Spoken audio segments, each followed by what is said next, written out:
வாங்கி சாப்பிட்டவங்க இந்த பொருள்னால என்ன விளைவுகள் வந்துச்சு அதை ப்ரூவ் பண்ணணும். எவனாவது வாய்ப்பு வந்து பேசுனதெல்லாம் நான் ஆதாரமா எடுக்க முடியாது.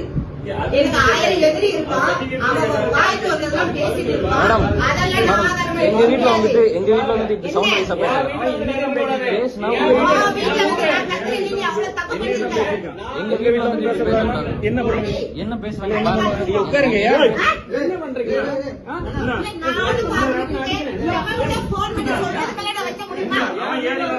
வீட்டுல வந்து